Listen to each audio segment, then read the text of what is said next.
Liftoff will start in T-minus 10 seconds.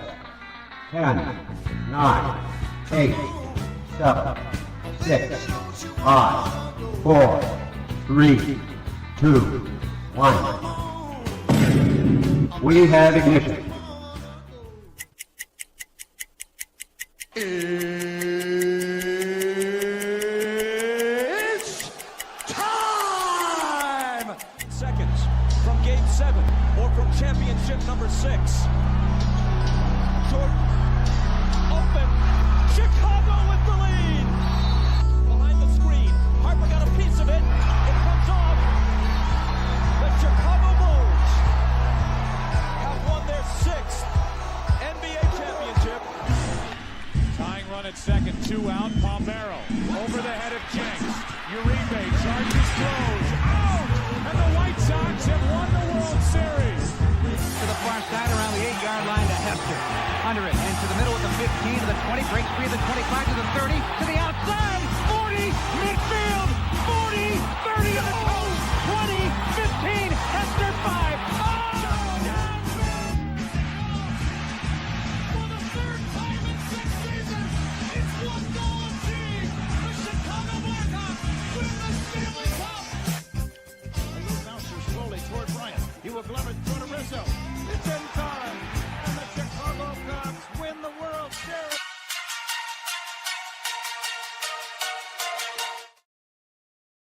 What up, what up, what up? Welcome to ShawnSierraSports on Sports Zone Chicago. I'm your boy, the SuperBack, Shawn Sierra. Thanks for tuning in. If you're watching us on Facebook Live, well, then I guess you found us on Facebook. And if you're not following us on Facebook, what? Come on, go to Facebook, type in Sports Zone Chicago, click the like button, and now you're following Sports Zone Chicago. Simple.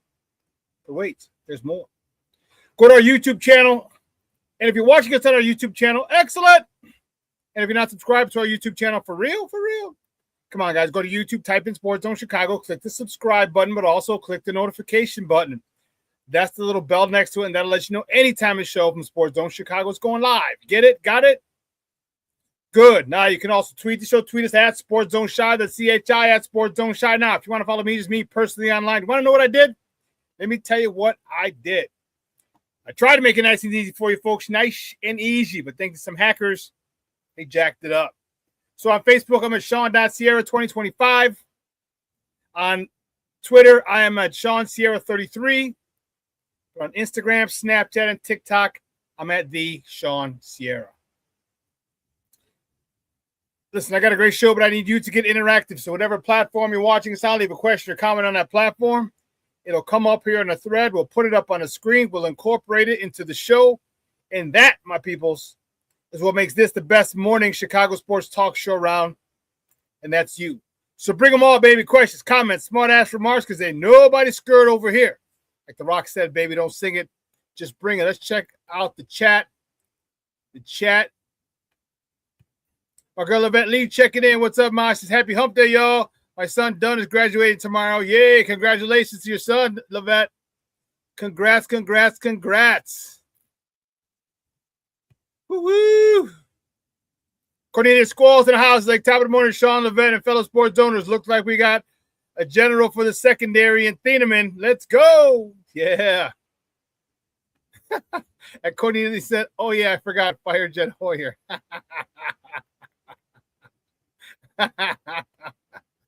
Mr. Southside himself, Michelle Walls in the Mickey Vicky house. What's up, Michelle? How you doing, Baba? I said, what's up on a hump day? Go, Sox, go. You got it, baby.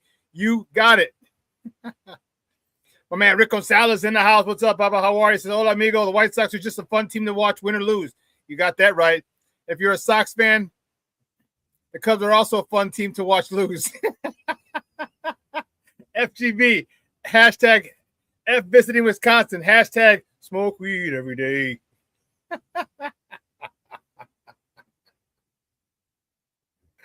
Oh, man, you're starting off already. Listen, I don't know a lot about a lot, but I do know this. More of the usual suspects will chime in as the show goes on. That, my peoples, I can promise you. Man, checking in right now, Mr. Shode. Checking in from the ATL. What's up, Papa? Good morning, man. Thanks for tuning in. I appreciate you. Appreciate it. Hope you're able to do some research and Google and Google that stuff we talked about.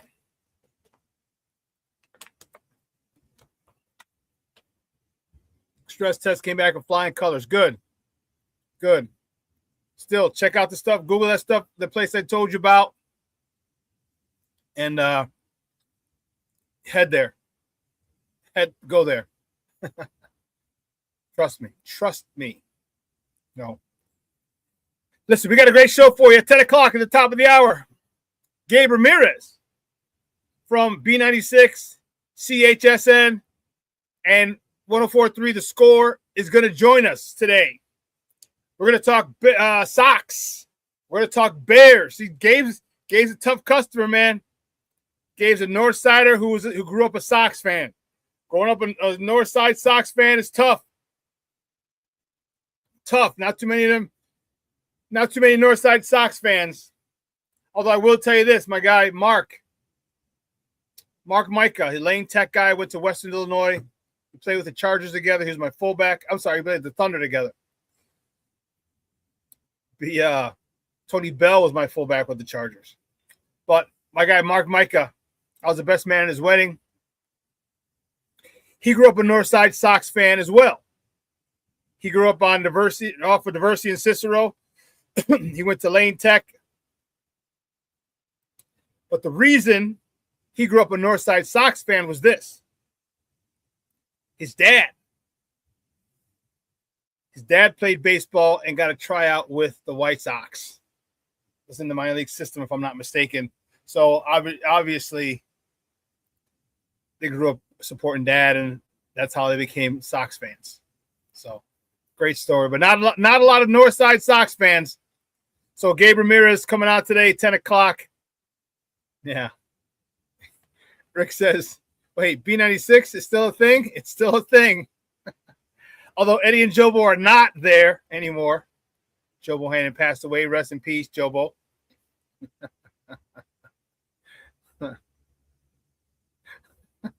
Cornelius says, top of the morning, Rick. Salute. And FGB in Wisconsin, too.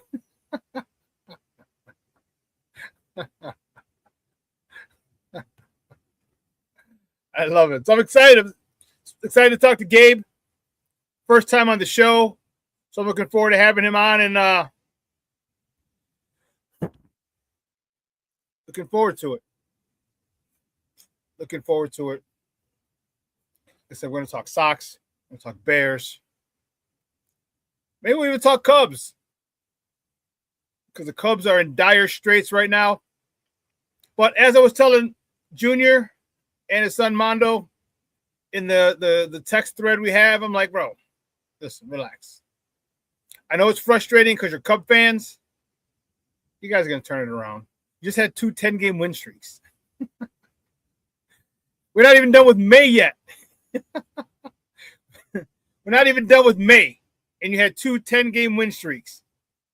So they're going to get it together. There's too much talent on that team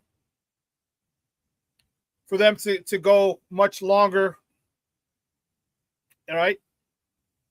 This is a team that has 2 10-game win streaks and a 15-game winning streak at Wrigley.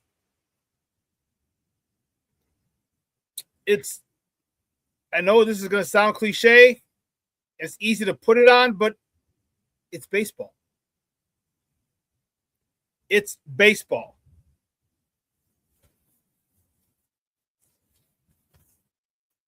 It's the way the cookie crumbles sometimes. And here's the fun part.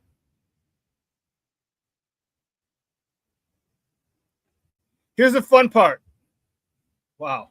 So I'm looking at the Sun Times today, and you know they have the standings. Of course, for all the sports, I'm looking at the baseball one. You got the one loss record, the percentage, the games behind, the last 10, and the streak.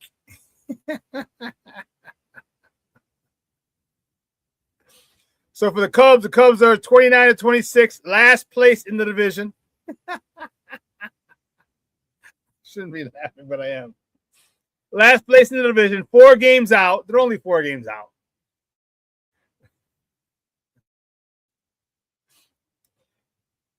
Four games out. The last 10 games for the Cubs, 0-10. The streak L10.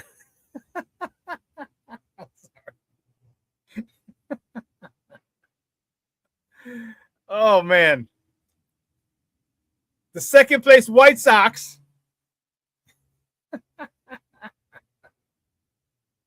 The second place White Sox are 27-26, 5-5 in their last 10. Oh, you know what? The 27-27, because that was a late game they had. I don't know why they didn't have Tuesday's results in this. You know what? Son of a biscuit. They gave me the crappy one. Yeah, they gave me the sports final. They didn't give me the late sport. Well, still, the game got over at 8 something, 9. I don't know how they didn't. I don't know.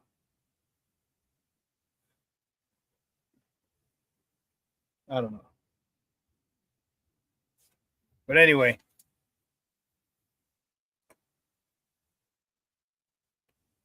Cornelius says, come on, Shawn. The Cubs don't have a major market lineup. Fire Jet Hort. What are you talking about? That lineup is just not performing. You go through that lineup, there's not an easy out in that lineup. They're just playing bad right now. Just playing bad. Nothing more, nothing less. But Shawn says, I called Nishida little Ichiro. Well, you saw they gave him one Ichiro's number, 51. I should say they gave him Alex Rios' old number. And then when he also got a signed Ichiro bat, a game-used signed Ichiro bat. Ichiro.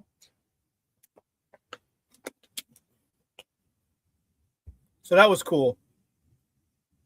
That kid is he's fun to watch.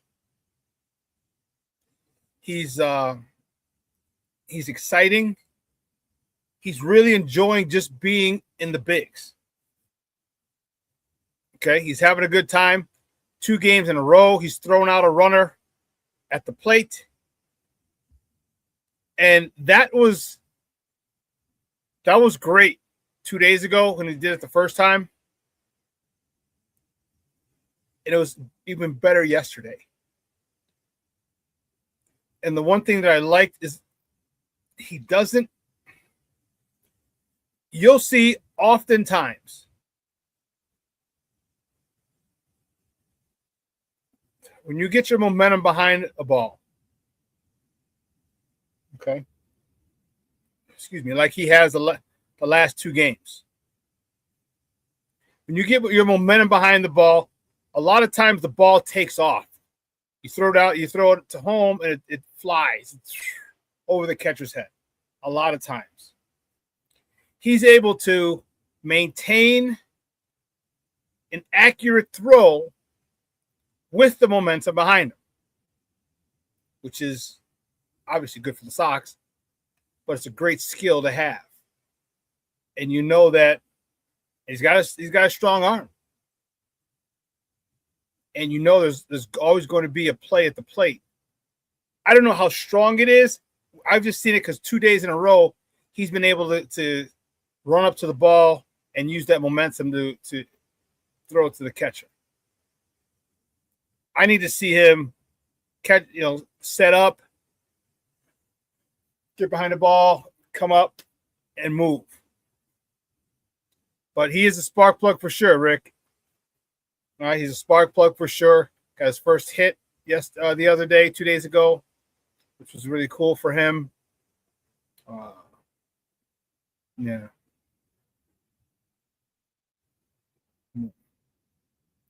Cornelius says, when you compare the Cubs to the Yankees, Dodgers, Phillies, or Mets, they don't compare. And the Ricketts got money, but won't spend it. I wonder that as well. I also wonder why. I do, because you guys are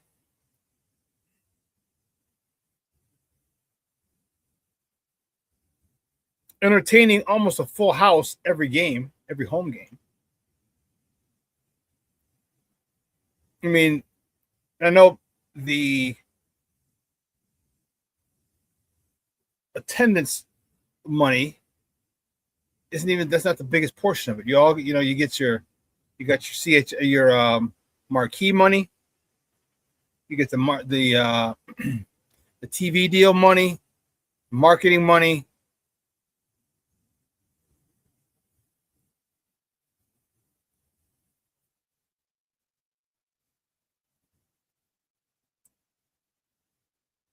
Shawn, Mr. Southside, that's little.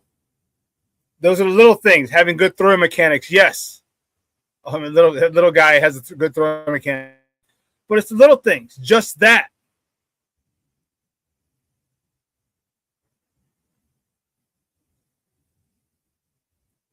So I agree with you.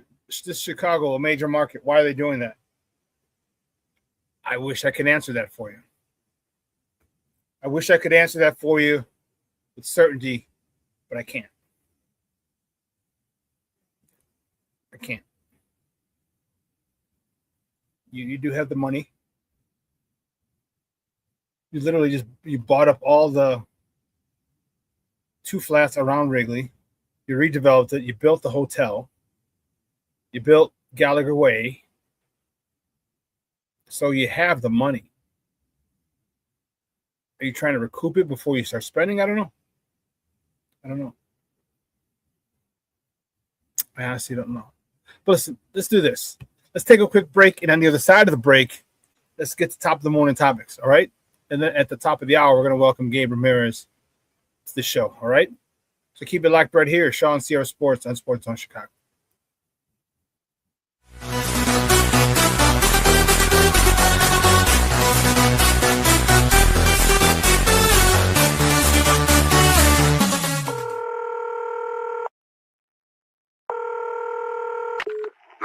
Operator 901, where's the emergency? 127 Brymere. Okay, what's going on there? I'd like to order a pizza for delivery. Ma'am, you've reached 911. This is an emergency line. Large with half pepperoni, half mushrooms. You know you've called 911. This is an emergency Do you line. know how long it'll be? Okay, ma'am, is everything okay over there? Do you have an emergency or not? Yes. And you're unable to talk because... Right. Is there someone in the room with you? Just say yes or no. Yes. Okay,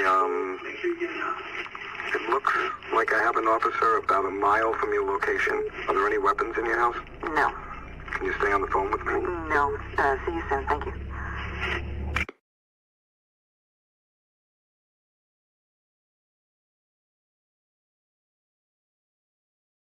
Every day, we take steps to keep the people we love safe. But some health risks are easy to miss. Ticks hiding in the yard can spread germs, like the ones that cause Lyme disease. Mice searching for food can spread bacteria that makes us sick. Mosquitoes lay eggs in standing water and can spread West Nile virus and more. Cockroaches are drawn to water in the home, leaving behind allergens that can trigger asthma attacks. Common pests can threaten our health. Learn how to protect your family at pestworld.org. When I'm flying, I put my helmet on, my visor down, my mask up. You don't know who I am. Whether I'm African American, Asian American, Hispanic, white, male or female. You just know I'm an American airman kicking your butt.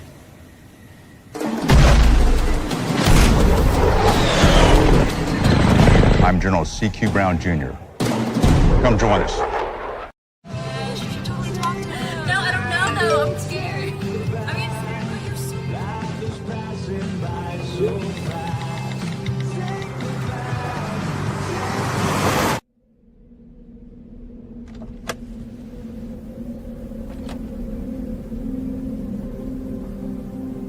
Do you know that you're in my lane? No, not at all. Are you not paying attention? Are you texting? I was just checking in with my mom. I was telling her that I thought we'd be home by 6. It's okay. There's enough time. Just pay attention. I'm not even halfway through my text. There's no way. I'm not even going to look up. My babies are in the car. You have to pay attention. It's just supposed to be a quick text. I'm so sorry.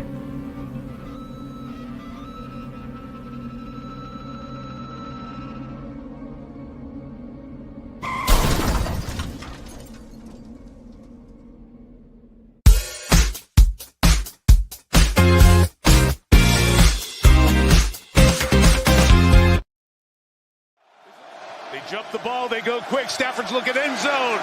Throws it up top. It's knocked away by Stevenson, who's having a terrific game as well. Bring him in. But still 2 for 8. And now he's pressured. Escapes, looks to take off. Got away from the tackle. Williams got a downfield block. There goes Caleb to the 37-yard line.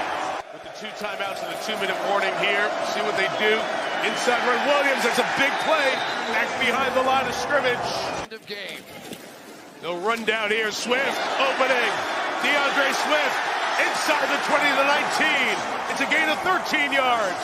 Bears in the red zone. Command in motion. Williams drifting.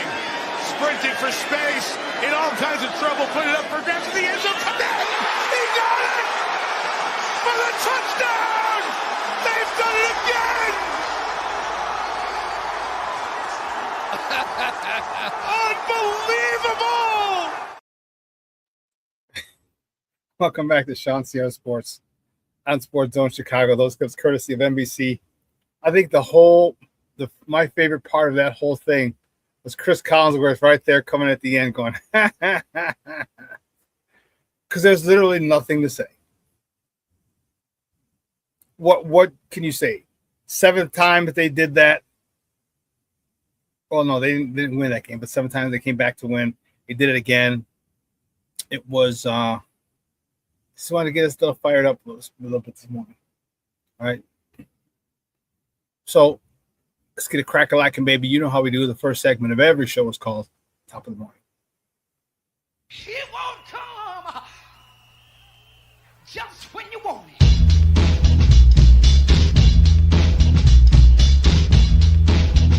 Top of the morning to you. Top of the morning to you. Here we go. Which way do we go? Which way do we go? Which way do we go? Here we go. Start here. First top of the morning topic. Good guys. Tough one. My boys, the good guys. They fall to the Minnesota Twins. 5-3 in 11 innings. Shawn Burke got the start. Quality start. 7 innings, 3 hits, 2 earned runs, 2 walks, 8 punch-outs. Nice outing for Shawn Burke. Chase Mydraw, he was 2 for 5 with an RBI, his 14th. The man of the hour, Munetake Murakami, he was 1 for 4, hitting his 19th homer of the season, driving in his 38th and 39th RBIs of the year.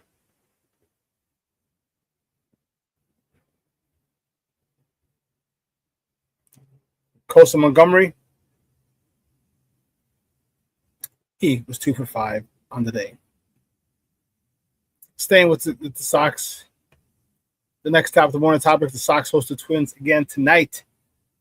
They're hosting them for 4 games, so they split the first 2. There's 2 left today and tomorrow. First pitch tonight is at 6:40 p.m. You can catch that game on CHSN or listen to it on their flagship station, ESPN 1000. That's 1000 AM. The probables for tonight's game for Minnesota, Connor Freelip. He's 1-2 with a 4.03 ERA going up against David Sandlin, making his season debut today for the White Sox. Some I don't know, sad. It's not dying. The next top of the morning topic, the White Sox place left-handed pitcher Noah Schultz on the IL with tendonitis in the right knee.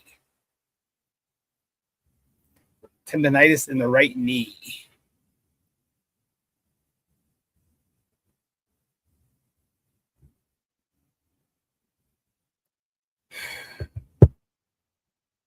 I'm glad it's not an elbow or tight forearm or something like that, because we all know where that means. Anyway, moving on. Next top of the morning topic, the Cubs.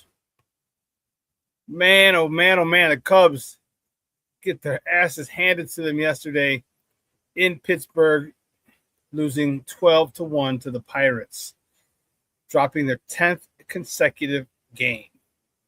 Jordan Wicks, he was on the bump. He got the loss. He's 0-1, 4 1/3, 9 hits, 8 earned runs, 1 ballpark. One free pass. 5 Ks. Ian Happ was 1 for 4 with a double, his 8th, driving in his 21st RBI of the season. Alex Bregman was 2 for 4 yesterday with a double, his 7th on the campaign. Staying with the Cubs. The Cubs are in Pittsburgh again tonight. First pitch is at 5:40 p.m. Central. Why did I put – what the heck, silly? See? I don't even know what the hell that's about.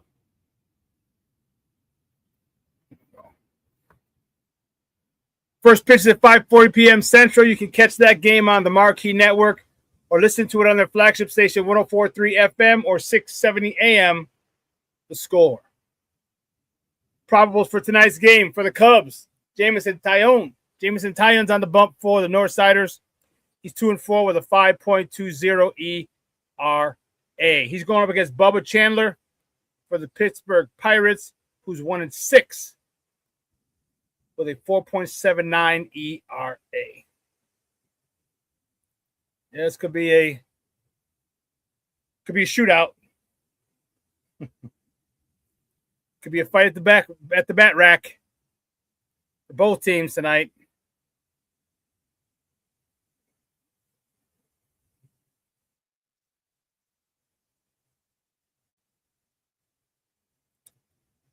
Let's keep it here. The next top of the morning topic. Bears have OTAs this week. Kyler Gordon and Jalen Johnson have not participated. Kyler Gordon is again dealing with some soft tissue issues. Soft tissue issues. Say that 5 times real fast. And man, it is frustrating as all get out.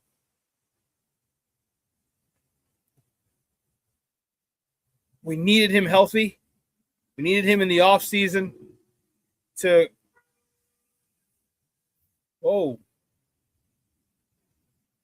telling you, people out here, I don't know if you heard the horn. Car almost ran into the garbage truck because the cars are going too fast. See, you're in the suburbs and you expect people, man, they're as bad, if not worse than the city because they're in the burbs. But I digress. Kyler Gordon has not practiced due to soft tissue issues. Man, that really hurts. I know Dennis Allen's got to be beside himself. Remember, he was the player that he named last year when he got the job about being able to utilize Kyler Gordon. Jalen Johnson, however, I believe is getting married and has not participated this week. So my question is this.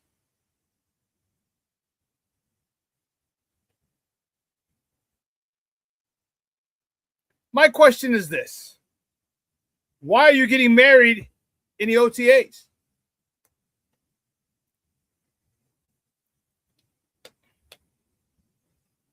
I'm sure you have an idea of when OTAs are. You've been, 5-6 year player in the NFL. And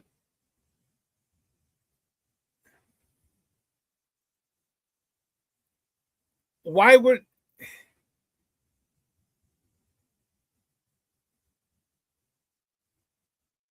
not have it earlier or later when you're off? No, I get it. You need a venue. It's probably taking a year to get, or you probably had to get this venue a year in advance. Okay, I get it.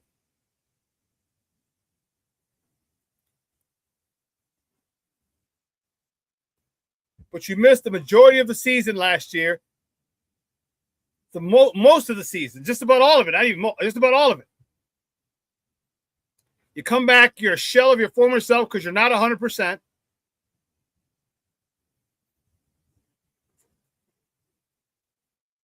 And then you're missing OTAs. Now, I get it. The lady might want to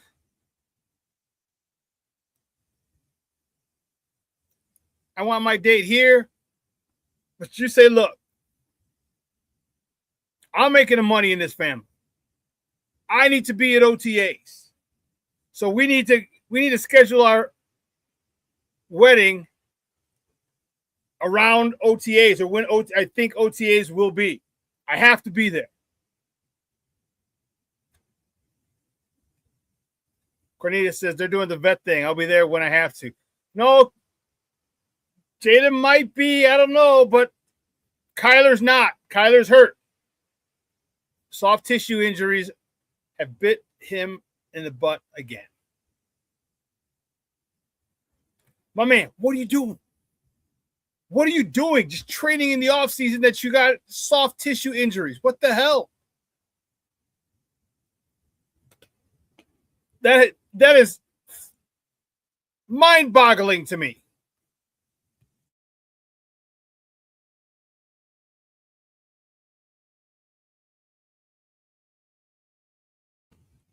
How do you hurt yourself in the offseason? I don't know.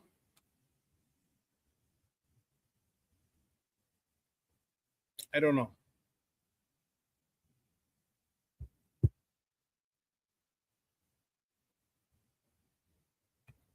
Keeping it moving. The next top of the morning topic.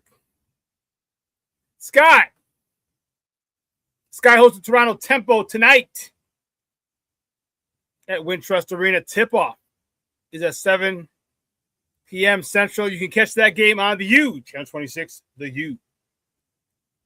They don't have a radio station, so there's no flagship station you can listen to. So catch it on the U.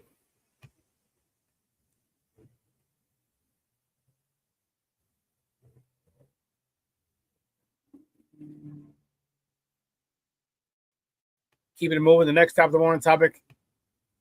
NBA playoffs, the NBA Eastern Conference Finals, the New York Knicks. Go New York, go New York, go. The Knicks advanced to the NBA Finals for the first time since 1999. Remember, the year after Jordan retired, the Knicks were able to get there, only to run into a buzzsaw named Hakeem, the Dream, Olajuwon. They swept the Cavs 4 games. The Knicks were undefeated in the playoffs this postseason. That's crazy. Crazy. The final start June 3rd. 1, 2, 3 next Wednesday, a week from today, they start.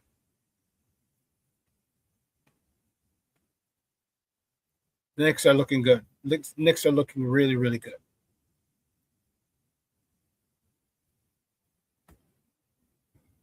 Let's go to the Western Conference Finals. The NBA Western Conference Finals. The OKC Thunder defeated the San Antonio Spurs 127-114 last night to take a 3-2 lead in the series.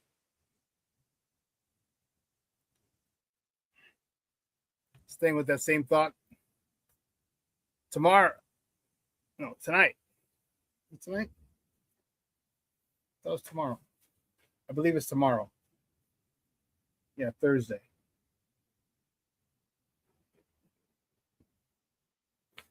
Yeah, tomorrow. Game 6 of the Western Conference Finals. Oklahoma City is at the San Antonio Spurs. Tip-off is at 7:30 p.m. Central. You can catch that game on NBC5 locally.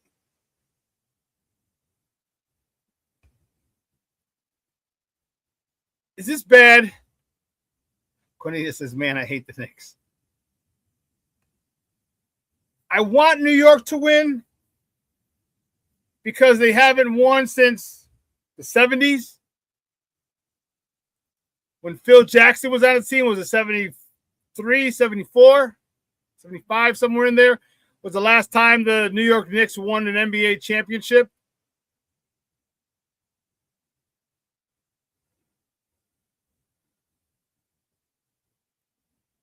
Or should I root for them to lose because I got too many New York, too many friends from New York who are talking all types of shit. Too many New Yorkers.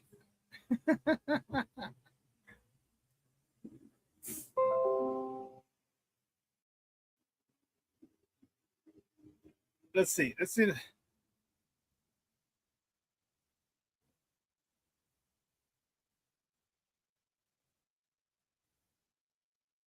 73.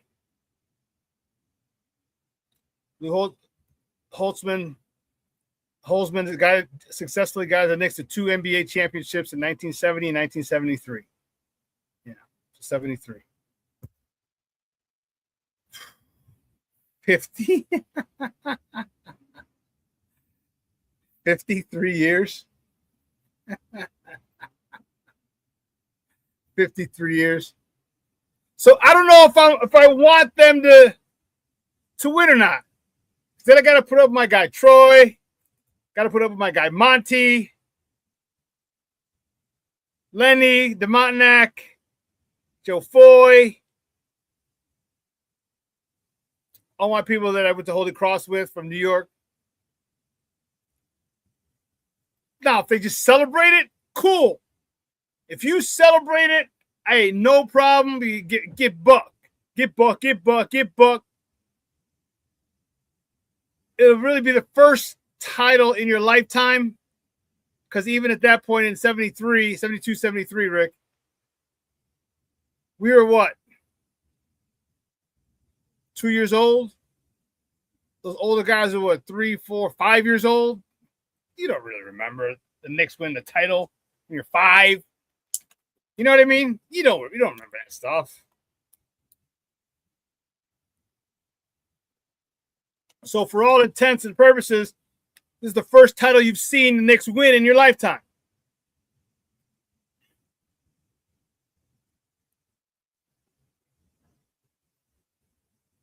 And then the battles we had. The John Starks, Patrick Ewing, Anthony Mason, Charles Oakley, Charles Smith. Oh, he wants nothing to do with the Bulls, Charles Smith.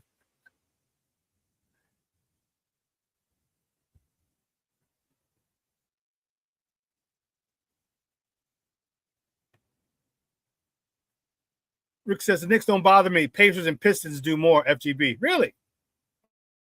Pistons do more. That's a given. Pacers, nah.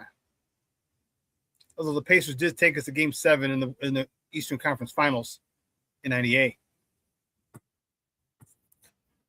I don't know how young you were at that point, Rick, but yeah.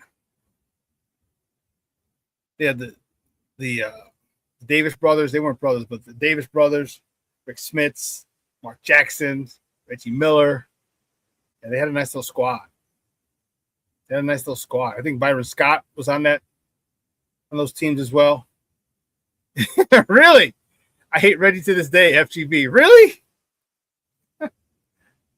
I can see New York fans saying they hate Reggie Miller to this day. But Reggie's cool. I got nothing against him. Remember, he did that whole, was it 8 or 11 points in like 40 seconds? That was against the Knicks. So if you're a Knicks fan, I could see. Oh, Rick said I was 18 in 1998. Okay. All right. So you're either just got out of high school or senior in high school or just got out. You're probably, if you're a senior, you're just about to graduate. Yeah. Yeah, I never had anything with the Pacers. Mm-mm. They played physical ball like the Miami Heat and the Pistons, but I never really had any animosity towards the Pacers. They're Indianapolis. They're a cute little town, a couple hours, 2 hours southeast of Chicago. It's like Milwaukee's a cute little town 90 miles north of Chicago. Like they're like our little, your little cousins. They're like 6, 8 years younger than you. So when you're in high school and you're 16, they're 7, 8. It's like just a flick of what's wrong with you? Get out of here. Never had a problem with Indy. Don't get me wrong, they posed a threat, forcing us to Game 7. But the Pistons,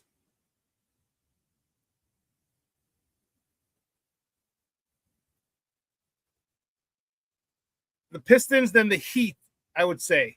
Because the Heat, man, they were tough.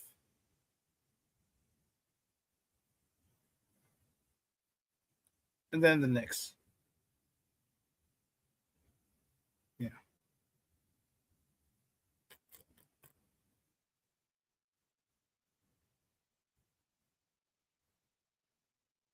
you know,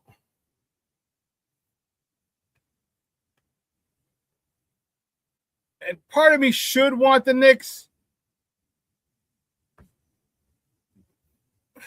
but I can't guarantee that my peoples are going to come talking shit my way. If you just, like I said, just celebrate it. You don't got to talk shit to us because we're rebuilding for the last 20 years. All right? As long as you don't do that, I'm cool. There's no guarantee. New Yorkers, when they're up, like to talk shit. Like to talk shit a lot.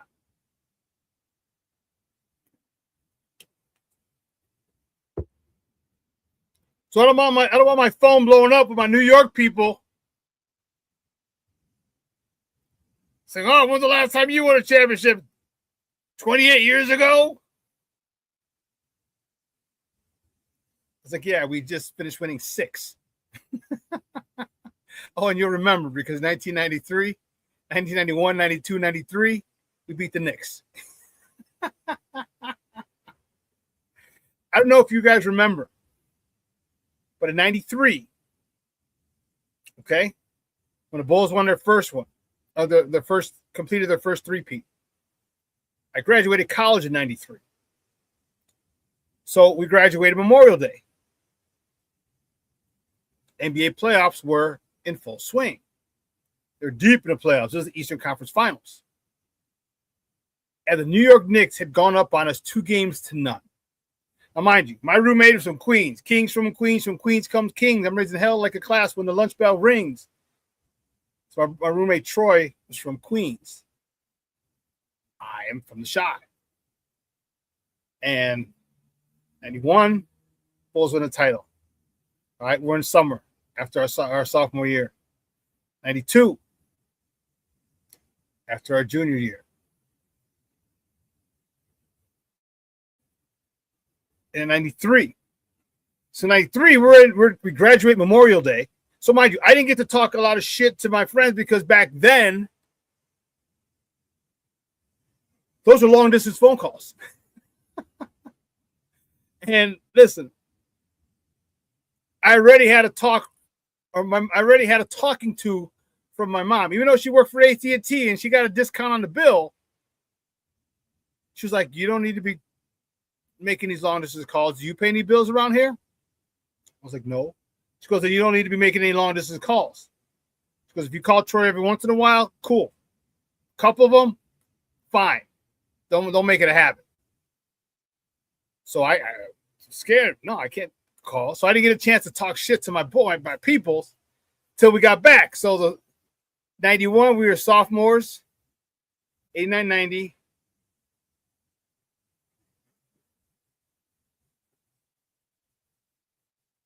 After the 91 season,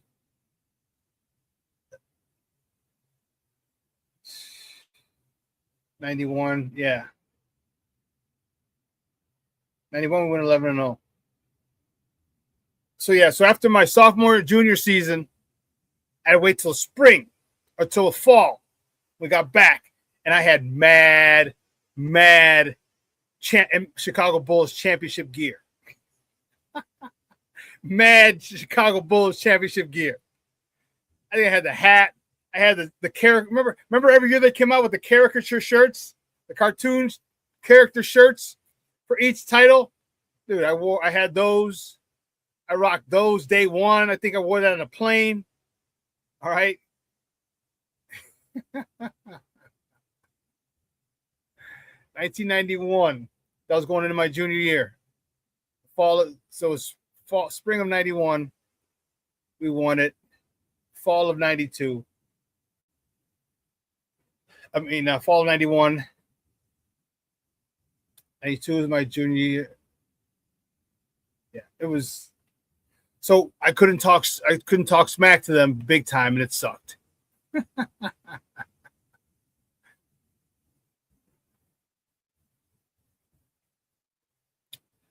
Rick, I think you might be right. Underdogs versus either the Spurs or OKC, FGB. I think you might be right, but if they are, I don't know how much of an underdog they're going to be because they ran through this playoffs. Now, mind you, the East is not as tough as the West.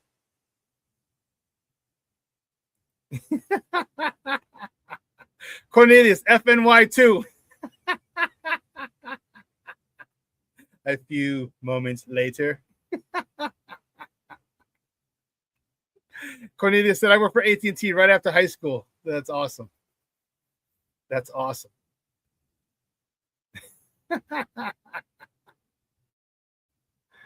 Oh, man. So, yeah, so I don't know if I want the Knicks to win.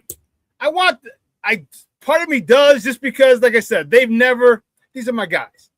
They've never experienced an NBA title. I know back in 94, when they went to the finals and Game 7 against the Rockets, and John Starks was like 4 for 23 from the beyond the arc.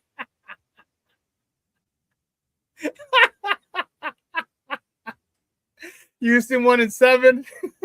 Game 7, John Starks was like 4 for 23. Let me find the actual stats. Oh my goodness.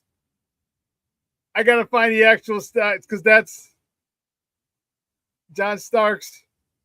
Game 7. Here we go. Game 7 stat. Oh, I gave him credit. His stat line from that game, played Game 7 of his career, Game 7 of the 94 finals between the Knicks and the Rockets, 1994. His stat line for that game was 8 points. He played 42 minutes, 8 points, 2 for 18 from the field, 0 for 11 from behind the arc, and 4 for 6 free throws.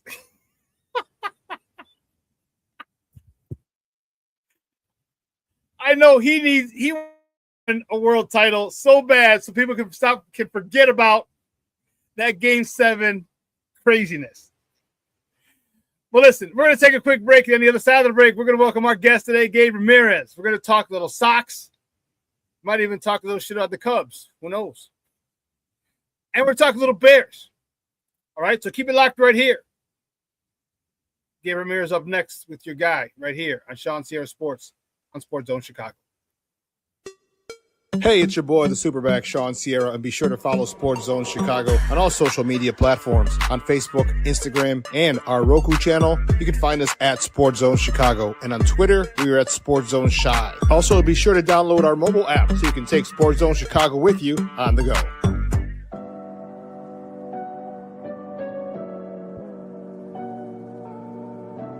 How do you take care of your mind health?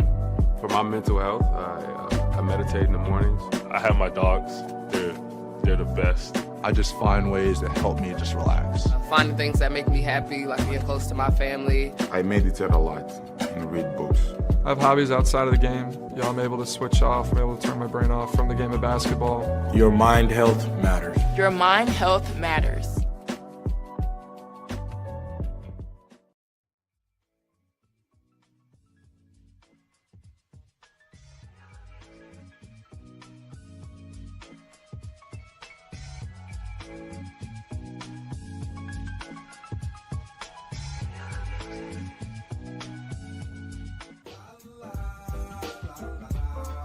It's a romance sport.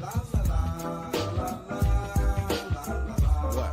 It's a romance sport like that. Your Marine Corps' way of life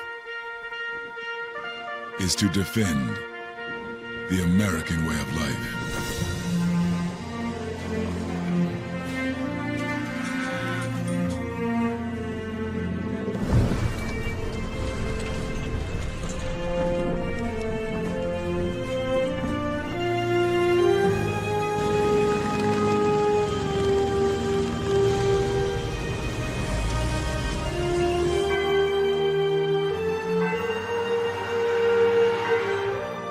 Every day, no matter where we serve, we take a stand for our nation, for each other, for us all. The few, the proud, the Marines.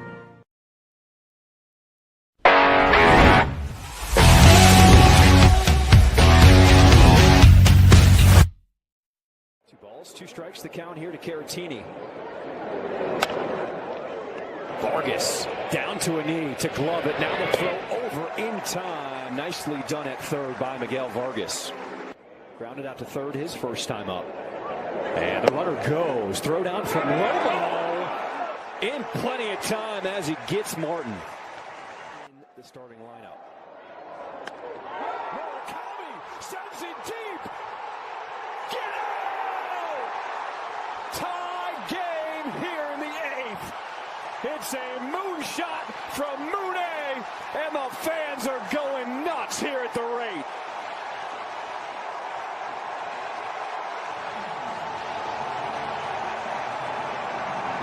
and 39 on the power numbers.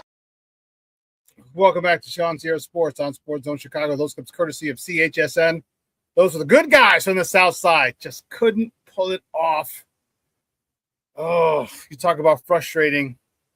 It was. Went to 11. Should have had it in 10. But that's what happens when you give, especially a team like the Twins, a team that's been a thorn in our side for years. You don't miss the opportunity to put them away, because when you do, you give them life. What they did in the 11th, yeah, that sucked. Anyway, I guess today I'm excited to have him on. It's first time here. All right, you've seen him, you've heard him. All right, he's seen him. You heard him on B96, heard him on 104.3 The Score, seen him on CHSN. Man, let's welcome Shawn Sierra Sports for the first time. You can find him on Twitter or X at Gabe Ramirez. Let's welcome Gabe Ramirez. Gabe, what's up, Bubba? How are you? What's going on, brother? How you feeling, man? Man, I'm doing well. Doing well. A little tired from my CrossFit class this morning, but I'll live. You're better than the most of us. You know what I'm saying? Doing that early. You're good. It's the only time I get to, man. Otherwise, man, I'll be like 300 pounds. I'm headed in that direction. You know? Hey, well, first I want to say thanks, man. I appreciate you coming on, and definitely we got a lot to talk about, man. Got a lot to talk about. The good guys on the South Side, second place, and I was laughing. See, I have this. I don't really dislike the Cubs. I just can't stand their fans. That's it. You know what I mean? And you're a Northsider, so you know exactly what I'm talking about. How Cub fans can get. A lot of my people in the chat are Cub fans, and it's a love-hate relationship. We talk shit all the time. You know what I mean? But they know it's all. When my analysis is down the middle. All right, I'll give it down the middle. But I just love to give a little jab here and there. Talk to me about my second place in the division, White Sox right now. Even though they lost yesterday, talk to me about this team and why they're doing so well this year and hovering around 500 when they're 3 consecutive seasons with 100 losses. Yeah, I think, it's interesting when you're talking about this team, because most Sox fans are really just happy that they're competitive now, right? Yeah. Where you've dealt with so many seasons, with, as you mentioned, the 100 loss seasons. And then you're like, oh, wait, hold up. We're winning. Oh, wait, hold up. We're sweeping some good teams. We're in every single game. And now there's an expectation on the team and some excitement around it. You talk about, why they're hovering around 500. I think it first starts with team chemistry, right? Anybody that's played baseball or any sport for that matter, like if you can get the locker room / dugout, in a cohesive state, like you're going to win more games because everybody's just feeding off of each other. And I think if you listen to the people around the team, it all begins with Munetaka Murakami, right? Coming over from Japan, 2-time MVP, hitting bombs, slighted because he didn't get the money he was supposed to get, ends up on the White Sox. He could have easily had a chip on his shoulder and been like an a-hole, right? Instead, he comes in and he embraces what it means to be a player in Major League Baseball, and like the guys around him love that, right? Miguel Vargas is a guy who came over from the Dodgers, a winning organization, comes, with the White Sox, feeling down and out. Now he sees this dude that's like, he don't even care. He's hyped up, right? Like Mooney's hyped to be there. And he's like, damn, hold up, okay. And then Costa Montgomery's like, well, I was killing last year. And then you put all that together, and then you add a Davis Martin in there, some good pitching. I think it's just a good vibe of like baseball guys that really love the game. They do, and you can tell just by the way that they play. That you can see it. Chase Mydroth, Colson, all those guys enjoy being teammates and playing alongside one another. But there's a very smart man who once said, "Coaching matters." Okay, talk to me about Will Venable and the culture, I guess, for lack of a better term, he's brought and developed in that clubhouse. Not this year, started last year. You're absolutely right. And I remember talking to Steve Stone about Will Venable, and he was like, "Gabe, this might be one of the best coaches in baseball in the years to come." That's coming from Steve Stone, right? Wow. So, and when you're thinking about the moves that he makes, but I think it's also about being able to meet every player where they're at, right, and understanding that, and not necessarily trying to impose your will on a team full of Major League Baseball players. It's understanding who you're talking to, who needs a pat on the back, who needs a kick in the butt, who needs an off day, who needs to be moved in the lineup. Like very aware of that, but through the lens of a baseball player because he was, right? And so he gets to speak to these guys in a different way. And he's also going on the journey himself, right? This is his first time manager in Major League Baseball. So he's a bit more compassionate than most. And I think these guys feel that and they like playing for a guy like him because you know what you're going to get from Will Venable every single day. And as we all know, right? If you have a manager like that or a boss like that, we all love that instead of inconsistency and not necessarily knowing what you're going to get. You feel more comfortable giving your best and your all to somebody like that day in and day out. Yeah. What do you think? Why? Or maybe you just explain it, but these guys will run through a brick wall for him. These guys, they run very rarely do you see someone trotting down to first base, even if they know they're out.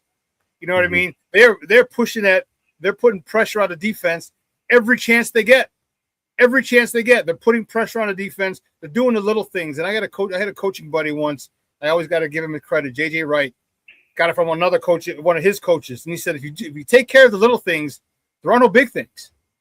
And it's like, holy cow, that's so poignant because the Sox are doing the little things.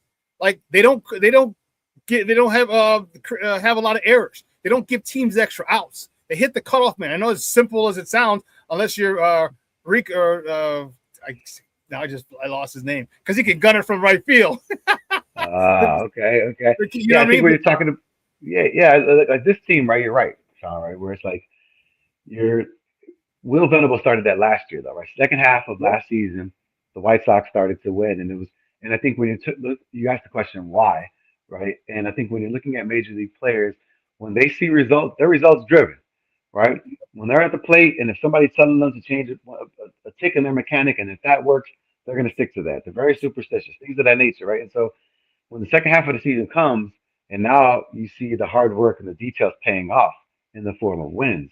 Now you come into next season after an off season together, now in the second stint with Will Venable, and you see the results where you're sitting at 500, you know what I'm saying, 54 games through the season, and you're feeling good about it because you also know where you were, right? And so I think you're right. When you're focusing on those things, I think the other thing too, and I think this is a luxury that the White Sox have just because they're not a superstar-driven team.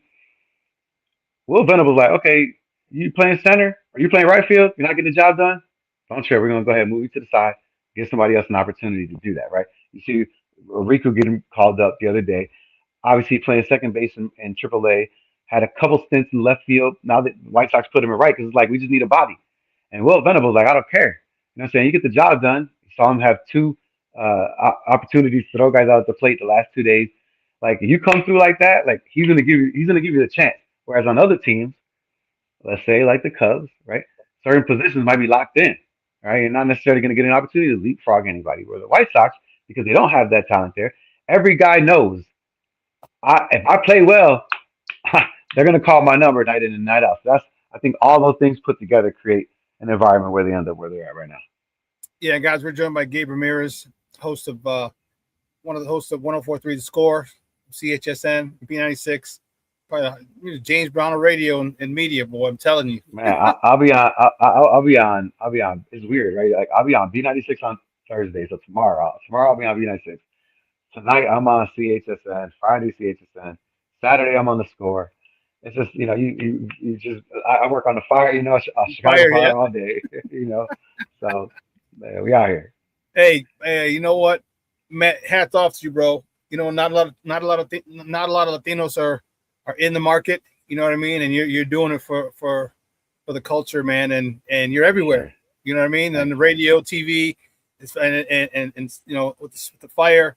Just hats off to you, man. Congrats for the. I love the grind, man. I love the grind, and you know, you just keep doing what you're doing, bro, because you don't know who you're inspiring. You know what I mean? You're inspiring some other kids who are like, man, I look like him. I could do that, because that's one of the reasons, you know, I wanted to get in this. Like, there was no one in the space when I started, you know, back in 2018. Not a lot of people of color behind the mic talking sports. All right, it was middle-aged white guys, you know, for the most part. And I'm like, well, we look at sports a little different. Baseball, football, basketball, we look at sports a little different. And that was the reason I got in here. So I just want to say, you know, kudos to you, man. Keep up the great work, man, because you're everywhere, and it's always a great time whenever you're on, and if I can listen or check it out, I usually do, bro. I usually do. So appreciate that. But let's get to let's stay with the good guys. Your expectations, okay? They're when they were losing a lot of games early. I shouldn't say a lot, but they were losing a lot of close games. All right, as a Sox fan, we're frustrated. But you also know this is the team that's developing. And I said, you know what? Don't worry. Later in the season, we're going to start winning some of those close games. All right, we're going to start driving in runs after the 7th inning, because our old Uncle Hawk Harrelson used to say, walks after the 7th inning will flat kill you. All right? Talk to me about the development of this team and where you think this team can go. Can they hit 500? Can they win 85 games, maybe 90 this year? Your thoughts on how the Sox can finish up this season that started off good and has them at 500 today. Yeah, I mean, I think, you know, one of the biggest areas they're trying to change is those one-run games, right, Shawn? Like, that was a big crux last season. And you're right, when you saw it kind of matriculate and happen in real time this year, you're like, oh, damn, here we go. But, you know, I had an opportunity to talk to Chris Getz, the GM of the Chicago White Sox, and I remember talking specifically about those one-run games right after they signed Sir Anthony Dominguez. And I was like, is that the answer, right? A guy like Sir Anthony Dominguez, is that the answer to solving these one-run game problems? And he said to me that, he's like, Gabe, it's not, you don't just fix it in one area, right? It's not just finding a closer. He's like, you also got to have better hitting, right? So that you're not in the situation to be in the one.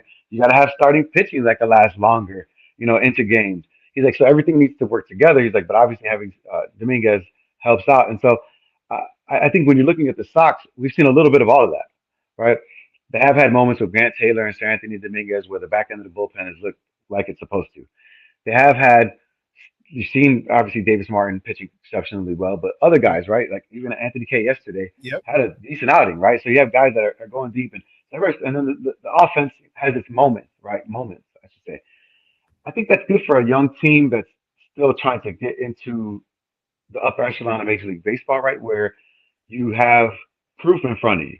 Like, look, we can do it, right? Like, we're not a bum squad. Like, look, now we just got to do it consistently like most good teams do. And that can come, obviously, with growth within the team and then, you know, adding talent in the next coming seasons. So I think when we're talking about this season and what the reality could look like, yeah, I think 85 wins is very possible, right? For a couple of reasons. One, you're going to get no-shows back at some point. Hagen Smith's going to be able to come as well. So you're getting a boost in pitching where most people go out and look for starting pitching in the middle of the season. The White Sox will get that in the form of Hagen Smith, right? So you're going to get that. And then these guys are like, these ain't like old dudes that are just raking it in because they got a bunch of money. These guys are trying to get paid. These guys are trying to win every game, right?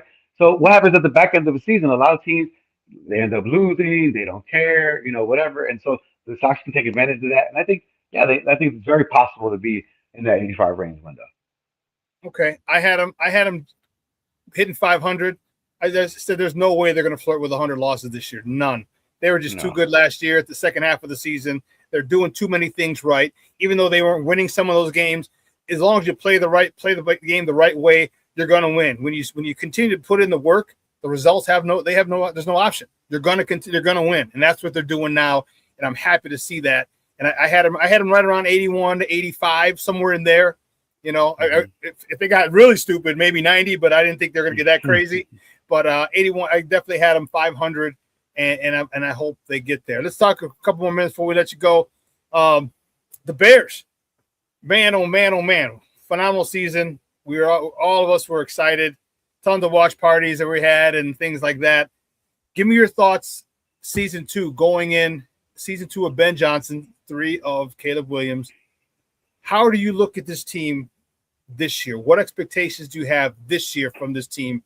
Even though we didn't address the D-line in the draft like many people wanted, all right, we got more offensive help. Your thoughts on this upcoming season for the Bears? We'll start off with your assessment of Caleb Williams for this season. Yeah, I think for me the key word for everyone, right? Ben Johnson, Caleb Williams, the Chicago Bears is consistency, right? I think last year the key word was growth. Can Caleb Williams grow into a starting quarterback? Can Ben Johnson grow into this head coaching role? Can this team grow into one that can be feared, right? And this year is consistency. Can you win 11 games again, right? Can you have a repeat performance at the quarterback position in terms of overall success and wins? Can Ben Johnson continue to, consistently put up numbers with this team, right? The Chicago Bears. Can Dennis Allen, continue to implement his defense with having guys that can play at multiple positions, right? So I think it's consistency because then we saw the Bears are good, right? There's no doubt about that.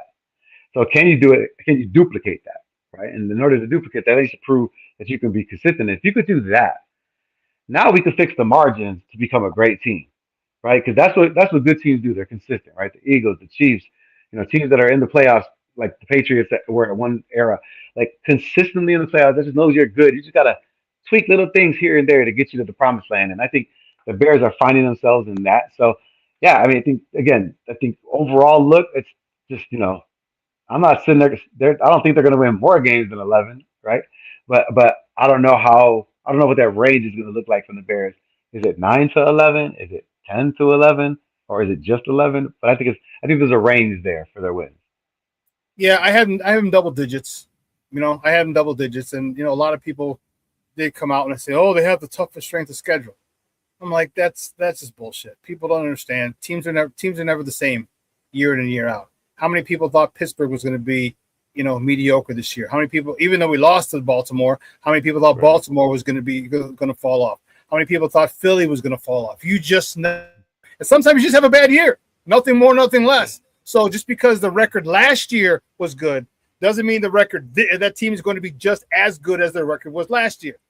I think because of the confidence, the goals that Caleb has. Caleb wants to be one of the greatest, if not the greatest ever. So he's pushing himself. Ben Johnson says, "Oh, do you want F around and find out? Fine, I got you." He's coaching him hard.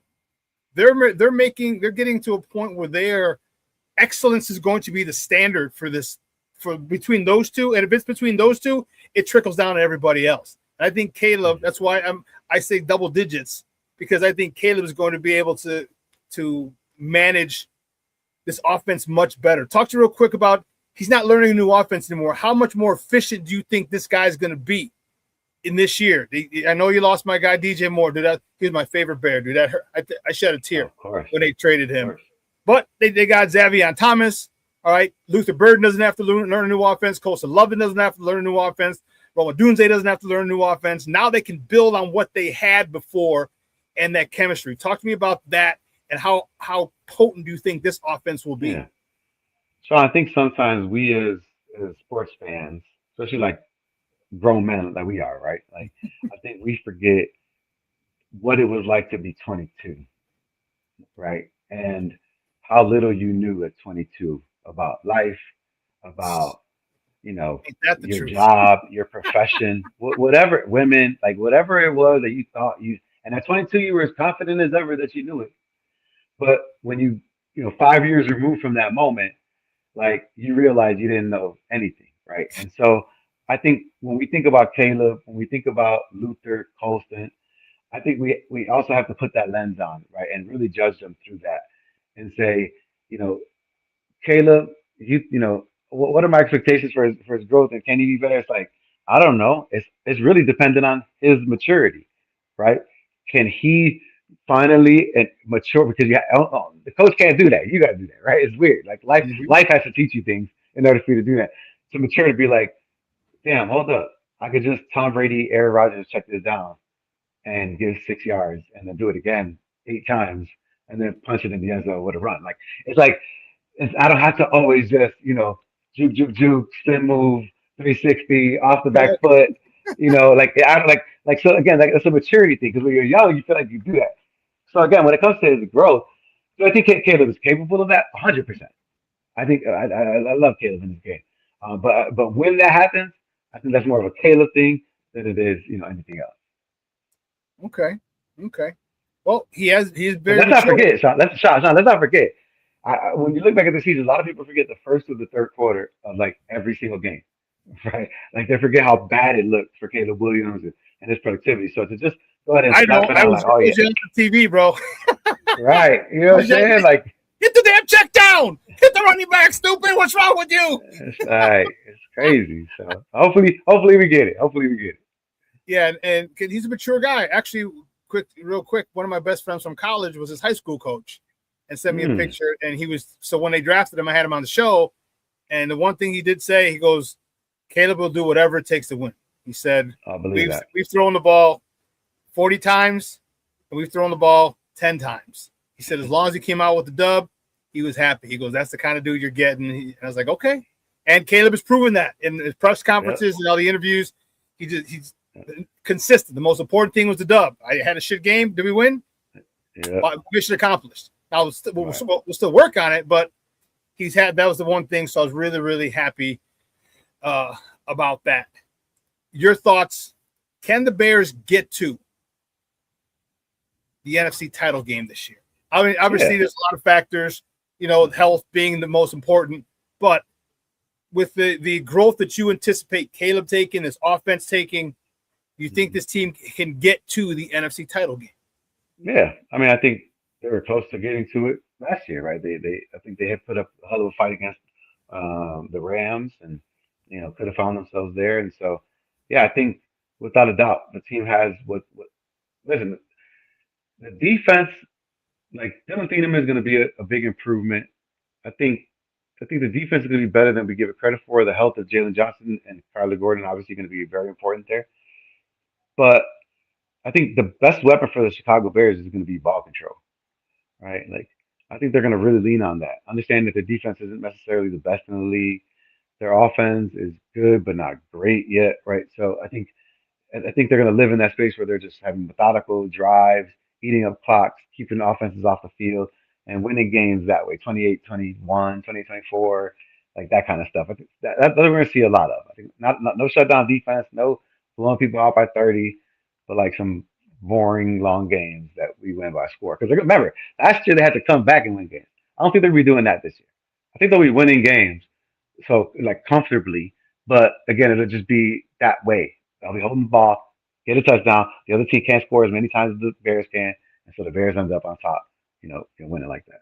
That's what I was going to ask you. Do you think that the additions on offense in the draft signify that Ben's like, okay, try and keep up with us if you can. We're going to give up some points, but can you keep up with us if you can? Because we're putting up 28 a game. Yeah. I mean, you saw that, right, with his choices and what he ultimately wants to do. Protect his quarterback, both via the center position and the big body tight end, right? Protect his quarterback, give him an opportunity to throw the ball and to move the rock and change things up. And so, yeah, we'll see. I mean, I hope he's right. I think we all hope he's right. We all hope Caleb will get better. We all hope Benny's the guy. And so I guess we'll see in a couple months. Last question before we let you go. That left tackle position, your thoughts on that? Is Japillo most likely going to be out the entire season? If he comes back, where will he be? You know what I mean? So they got Braxton back. They got was it Wills, the former first rounder from Cleveland. They have Theo Benedette. How confident are you in that left tackle position to kind of help Caleb take the next step and also continue that ground game that was so potent for us last year? Yeah, I think you're about as confident as you were last year, right? Ozzie Chapello wasn't. They were not discussing him to be at the left tackle position at the beginning of the season. They were even talking supplanting him on the right side. So you going into the season, you did have Braxton Jones, you did have Theo Benedict, and that's where the Bears were. And I think what you're really looking at is, again, when you're talking about, remember, you got to look at these. If you really want to deep dive into fandom, like you got to look at it through a different lens, right? And so when you're thinking to yourself, okay, Like, go ahead and fast forward to the 2027 draft. What's going to be the priority for the Bears? Right? It's like you already know what the priority is. Left tackle. Bears get pick number 20 or whatever it is, 24. Like, you know where they're going. Like, so that's what Brian Poles is thinking. He's like, okay, look, I didn't get it this year. Cool. I got a lot of years. I got Caleb for years. I got this for years. I just signed Ben Johnson. Like, next year, I'm gonna go ahead and get this left tackle, whether it's free agency, depending on how my money is, or whether it's during like the further you get into your tenure as a GM, the fewer holes you have, right? Because you should have been plugging those up in real time. And so I think that's where he's at right now. We saw him before, had a blank slate, had to fill bodies, created depth, trying to plug in holes, and now he can pinpoint a couple of things that he still needs. And you get an opportunity to do that. We just know left tackle is one of them. But you feel about as good as you can feel, as you were, like I said, as you were feeling last year. I'm really looking forward to Jedrick Wills, the guy from Cleveland. This guy, all right. Yeah. You don't get taken in the first round as a left tackle for no reason. Like, he has the traits. There's certain things he has. Now, can Dan Rochard pull those out of him? Does he want to be great? Because if he can be more than serviceable, if you can live up to anywhere near your first round, I think it was the 9th or 10th pick, you live up to that. Man, we got a first round left tackle on the cheap. Yeah. That's like me. My parents are growing up. Well, that's cheap. We buying that one. You know what I mean? We signing you for a minute. So we'll see. And hopefully he realizes this is a chance for him to make a little more money. Get another big contract, big for him, not big for the left tackle position, but big for him. Right. And be a part of a winning team, man, because this is going to be fun. This season is going to be real, real fun. Speaking of fun, man, Gabe, it was great having you on. Bye-bye. I appreciate it. Do me a favor, Always, though. brother. Let everybody know where they can find you on TV or terrestrial radio or streaming. Yeah. Today at 6 o'clock, you can catch me on CHSN on the Chicago lead. Tomorrow I'll be on B96 from 9 to 2. Catch me out if you're riding through the city. Saturday I'll be on the Score. And, but the best thing to do is always to follow me on social media. Chicago_Gabe on Instagram, and just Google the kid. You might find a name or two pop up. But follow me though, because I do need to follow. Know that. Cool, man. Hey, thanks a lot, bro. I appreciate it. We'll talk soon. All right, man. Have a good one, bro. Thank you, guys. That's Gabe Ramirez from B96, the Score, CHSN. He's all over, man. The grind is real. The grind is real with that guy. He's everywhere. He just told you about it. Great stuff. I'm excited for Bear season. Really, really excited for Bear season. I'm excited. You remember I told you last year, live in the moment. Be present. Okay? As Sox fans right now, be present. The Sox have done a great thing for us. The Sox have allowed us, they've shortened the window between baseball season and football season. Because how many times the last 3 years, we're like, man, when does OTA start? When do OTA? OTAs have been going on, and a lot of people really haven't even been crazy. Sox fans anyway. Why? Because we have a baseball team to watch. We got a baseball team that's fighting their ass off every single day, 27 outs. And to me, that's exciting. And that should be exciting to you as Sox fans. Once the Cubs turn around, Cub fans, you as well. You were like that 2 weeks ago, 2.5 weeks ago in the middle of your second 10-game winning streak. Okay? That's the cool part about having two good baseball teams. We're the third largest city in the freaking country. The other two cities, the two cities ahead of us, both have two teams. New York and LA.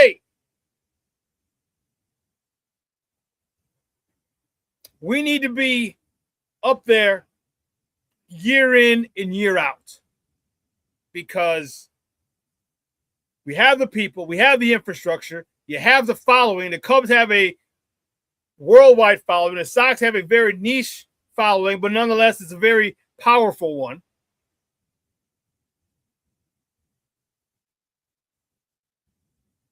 And we need good. We're Chicago. We are Chicago.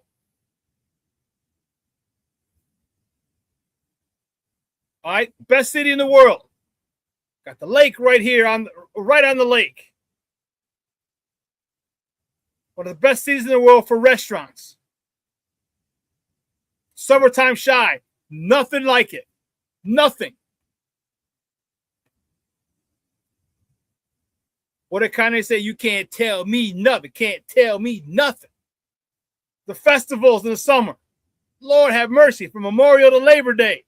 That's what I'm talking about.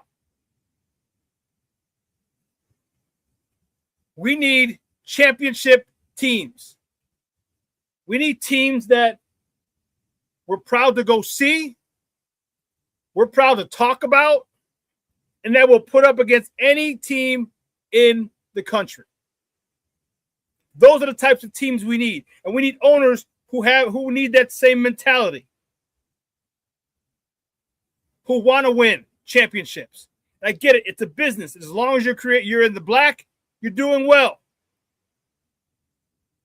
But you don't tell your players, well, as long as you scored 20 points, you had a good game. You want them to win. We need owners who want to win championships. We need owners who are competitive.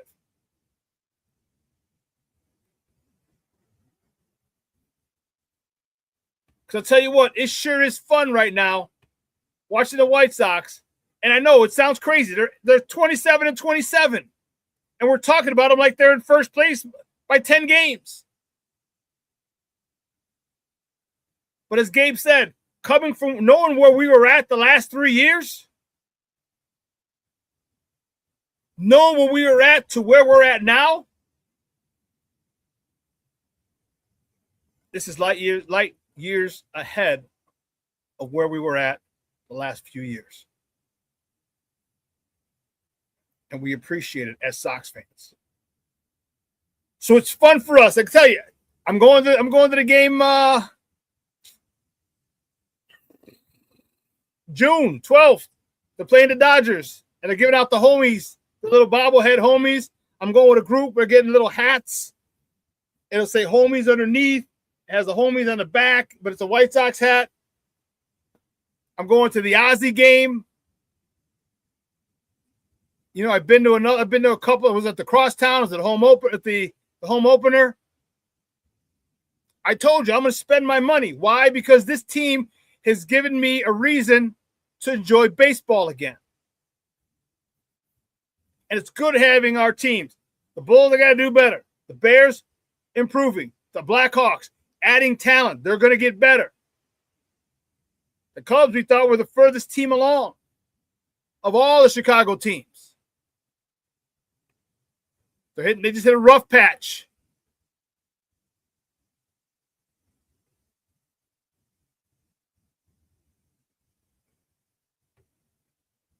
Cubs in last place. They are, but I think you're all tied. You're tied for last place. Come on.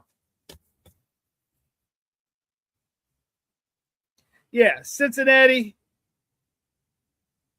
You're all 4 games back. Cincy, Pittsburgh, and the Cubs are all 4 games back. Cincinnati's 28-25. They have a .528 winning percentage.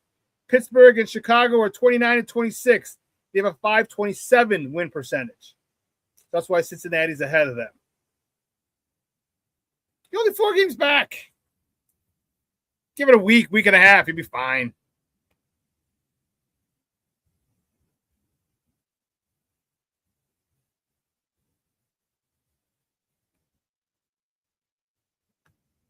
Oh, no, Sid. If I can go to the Ozzy game with you, fam. If I can, I'll go to the Ozzy game with you. Cool, bro. That'd be dope. Meet up.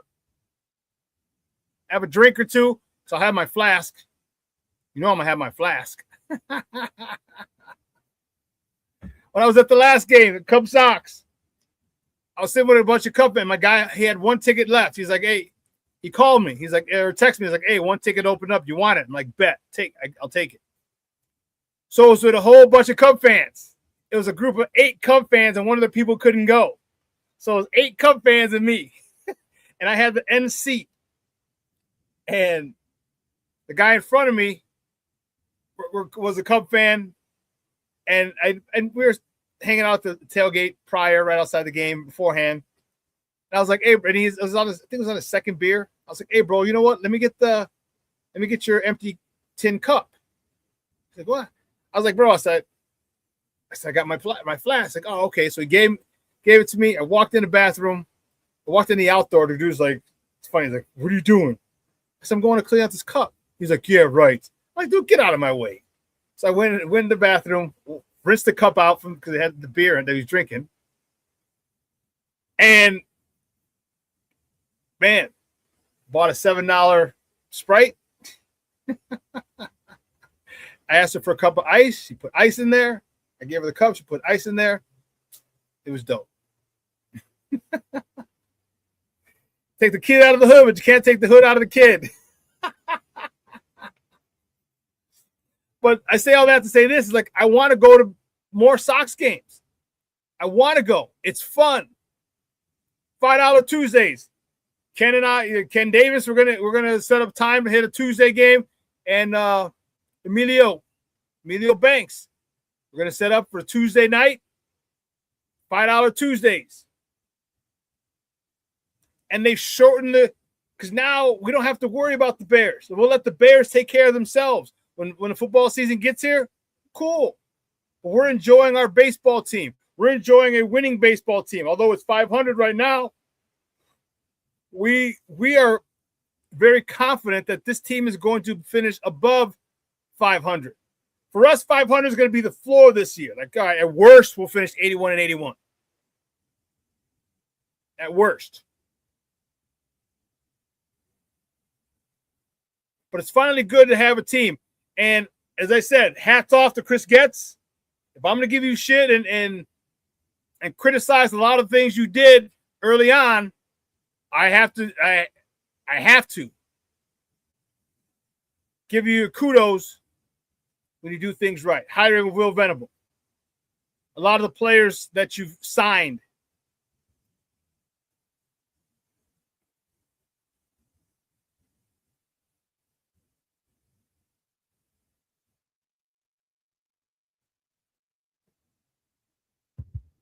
Hats off to you because it looks like you finally got a buffer between the Reinsdorfs and the teams and the team. And that buffer is Will Venable. You got a lot of good talent, and you have one heck of a coach who's getting the best out of all these players. And that's what's exciting to me. When you get a coach, a manager who gets the best out of your players,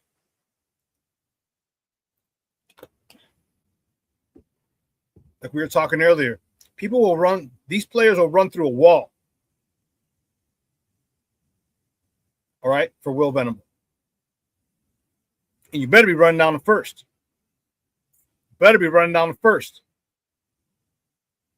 Because the great part about it is that with teams like this, like when you know you don't have a good team, there's a lot of opportunities. A lot of opportunities for people. So when you get a shot, don't give it up. You know, cue up Eminem. All I get is one shot, one opportunity. If you had one shot, one opportunity. But that's what they're doing. People come up, they contribute, and now, okay, now you get to stay because you're contributing. Doesn't mean that you can rest on your laurels. You need to continue to contribute. Otherwise, you're going back down to AAA. We'll give another guy an opportunity. And that's all you want in life is an opportunity. That's all.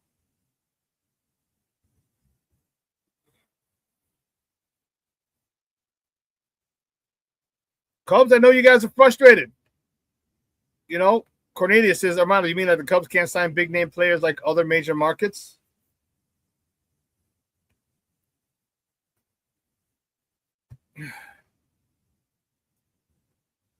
That's Cub business, bro.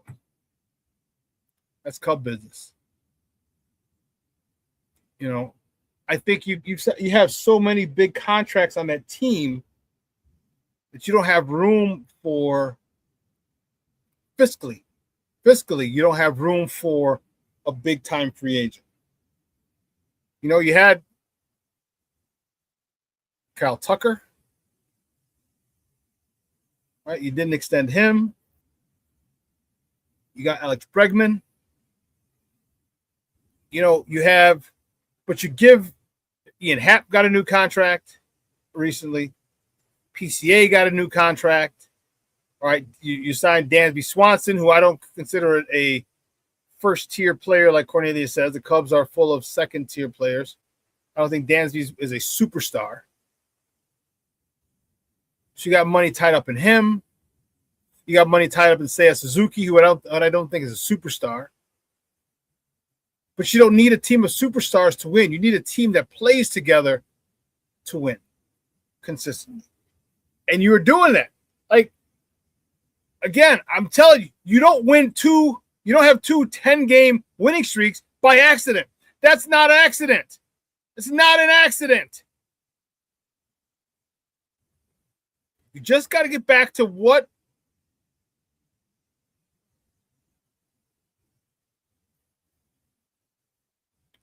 you were doing earlier. Go back, break it down, check your swing, check your patience. Watch film on yourself. Watch your at-bats. Are you swinging at dumb shit like Javi used to do? What are you doing? Are you going deep into counts?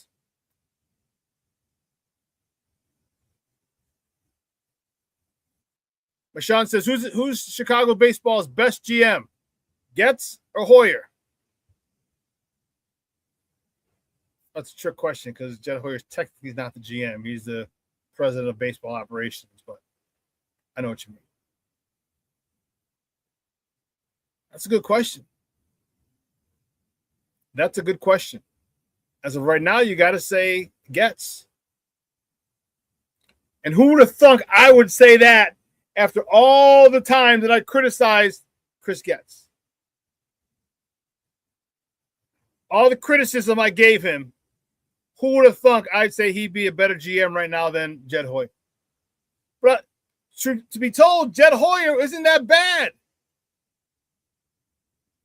He guys set you up beautifully with 7 starters, and then you get ravaged like 4 or 5 of them get hurt.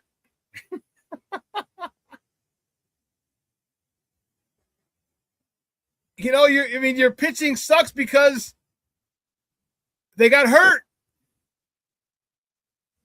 Think of your rotation and how effective you'd be if you had your starters, your original starters.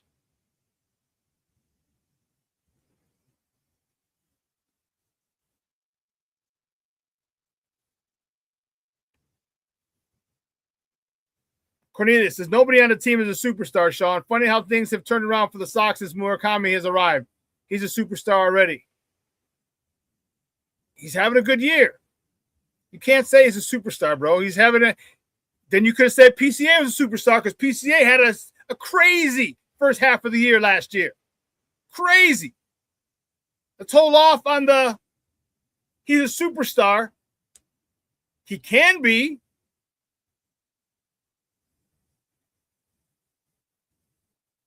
But the league's going to get tape on him. How are you going to react, Murakami, when teams get tape on you and they make their adjustments for you? Dude, there was MVP talk of PCA last year before the All-Star break. MVP talk. So let's slow down on Murakami. I don't want him to slow down. No, I didn't say you slow down, Murakami. I said let's slow down on the superstar talk. He's got to do this consistently. He's got 50-something freaking games, 54 games as a Major League Baseball player. I'm not ready to call him a super 4 games. He's exciting. First and foremost, let me see you do it in the second half. Then let me see you do it next spring. Let me see you do it next summer. Let me see you do it the second half of next year. Let me see you do it. Then I'm gonna call you a superstar. But I'm not gonna deny the energy he's brought into that lineup. I will not do that. I agree with you, Cornelius. Things that definitely turned around. But it's a 54-game sample. 54 games. Did you call Tim Smith the best running back in the history of the NFL when he had 200-some yards in the Super Bowl with the Redskins? No. Why? Because he came back next year and he sucks.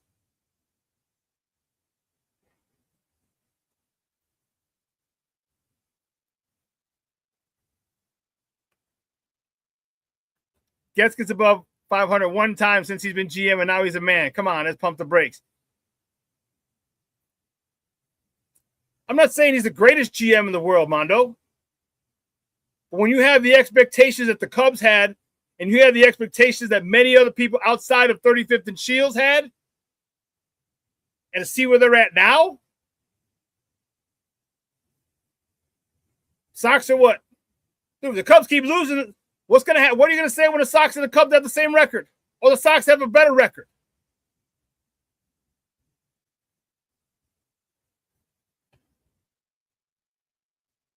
But he's not better than Hoyer right now.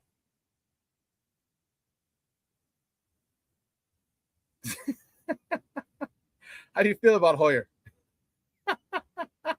Please, get off the fence.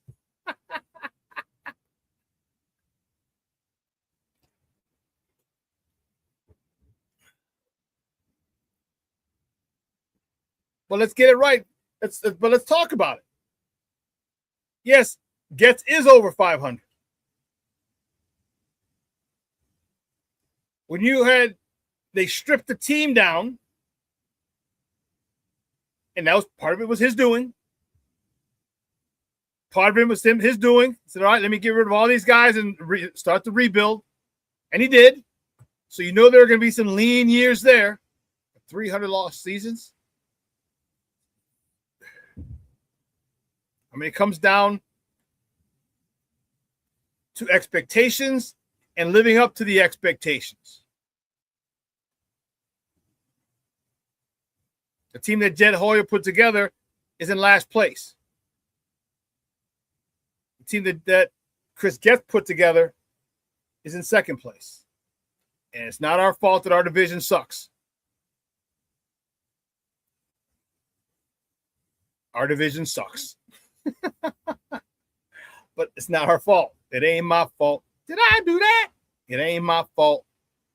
We're taking advantage. We're definitely exploiting the fact that our division is a lot weaker than other divisions in baseball.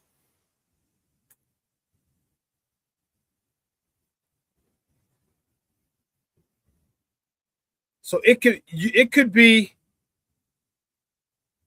two things can be true at the same time. The Cubs could finish with a better record than the White Sox and miss the playoffs while the Sox make the playoffs. I don't think the Sox are going to make the playoffs. I really don't. I don't think they're going to win the division. I still think they're going to be around 81, anywhere between 81 and 85 wins. I don't think that's going to win the division. It might, truth be told, it might, but I don't think it will.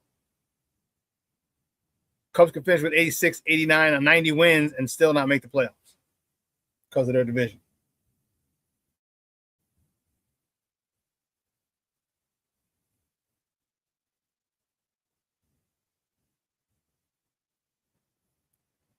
Cornelius says, we let Belly go, and we let Tucker go. They aren't great, but they're better than what we got. Yeah. I thought Bellinger was a perfect fit for the Cubs. I really did. I thought Bellinger was a perfect fit for the North Side.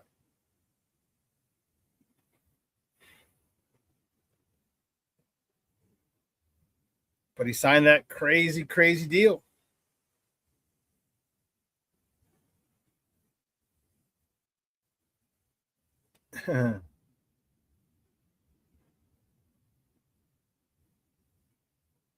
Listen. So let me ask you this.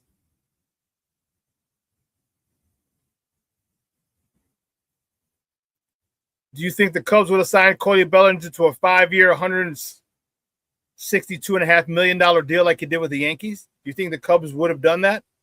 5 for $150, make it a nice even $30 million a year.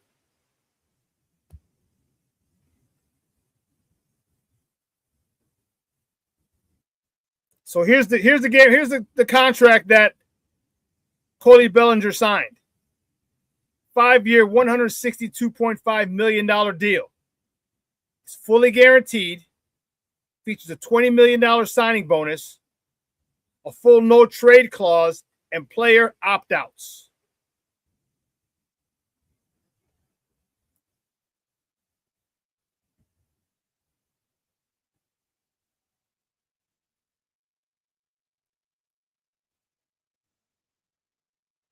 Are you going to give him average $32.5 million a year? Were the Cubs willing to do that for him?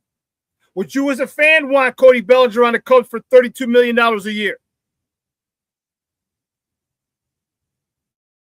You know, you're saying you let him go. Do you think Cody Bellinger's worth $32 million a year? You know, hey, Cody Bellinger's not a dumb man. Someone give me $32.5 million, I'm going. You can't fault him for taking that.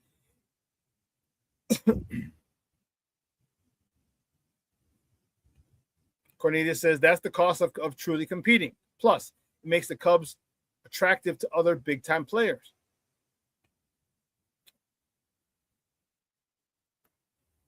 So you're going to have $32 million, even $30 million for him, and then it says attractive to other players. You're going to have another player with $25, $30 million contract per year. I hear you. I understand you're talking about, is that what you want?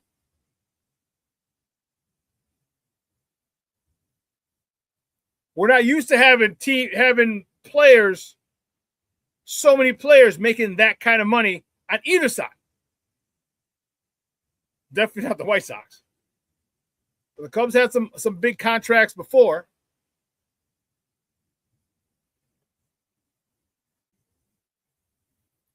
Namely the Jason Hayward deal.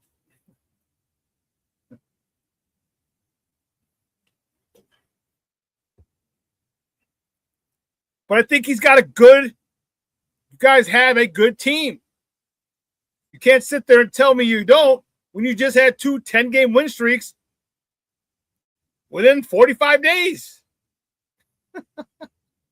Maybe less than that. This is baseball. You go through peaks and valleys. And right now you're in your valley in like a Mother Hubbard. And believe me, people come back.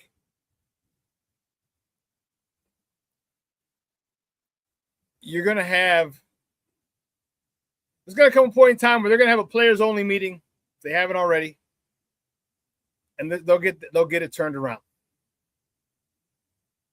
There's a lot of expectations for you guys this season. A lot of them. High expectations. And maybe that could be it as well. Expectations equals pressure. Sox don't have any pressure. No pressure over there. But if you want to be a superstar, then guess what? You're going to have to, Cub players are going to have to deal with all the expectations that are there for them.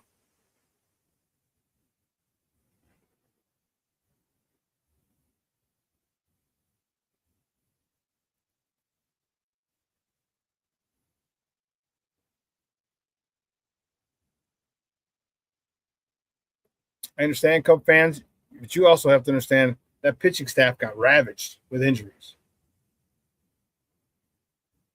It was a combination of things. Pitching staff got ravaged big time because you had more than enough arms to hold you over if 1 or 2 guys got hurt.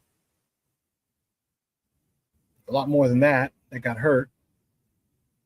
And everyone's sucking right now at the plate. Remember when I told you it's better that you don't want everybody hot at the same time because you don't want everyone cold at the same time? Well, guess what? Everyone's cold right now at the same time, except Michael Busch. Michael Busch can't carry a squad.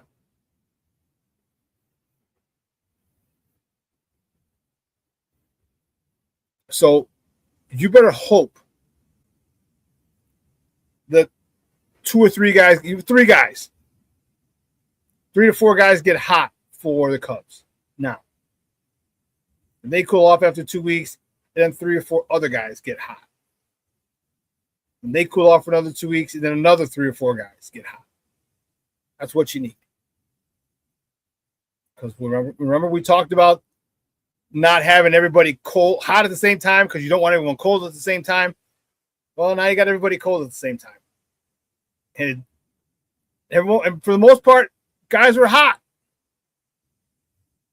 You have 2 10-game win streaks. Yeah. So I know you don't want to go to games. Spending $20 at a beer when your team's losing is painful. For me, spending $20 at a beer is painful, regardless if my team's winning or losing. I bring my flask. I don't need to get a beer. Anyway. Baseball's okay. It's okay in the shy, baby. It's okay. Baseball is okay. Probably because I can get to talk shit to my Cub fan friends. Because you're losing and you're down and out. Some of you want to pull your hair out. I get it. We had 300 lost seasons. I freaking get it. We had a 100 lost season with Luis Robert, Eloy Jimenez, Yoel Moncada, Tim Anderson. What was the other guy? Lou Bob, Eloy, Yo-Yo, Tim Anderson. There's one more. We lost 100 games with those guys. Extremely talented. So, but anyway, listen. I need you to make sure you go get your Sports Zone Chicago swag. Do it, baby. Do it. Get your Sports Zone Chicago hat. Get your hoodie. Get your Cigar Fanatic t-shirts. All you cigar smokers. Get your Cigar Fanatic t-shirts in black. Man, rock that joint while you're out at a cigar lounge. Where'd you get that? Has it right in the back of the neck. Sports Zone Chicago. Don't forget to get your Bears Victory Monday shirts because there's going to be a lot of Bears Victory Mondays. Your Good, Better, Best t-shirts. Of course, your FGB t-shirts. Don't forget your Good, Better, Best hoodies. All right, don't forget, if you're going, you get a chance to hang out with your boy for my double nickel all linen celebration. Saturday, July 25th, 4:30 to 7:30 on the Summer of George Bow. We dock 900 South Wells right underneath River City. All right, the boarding starts at 4. Tickets are $55. All right.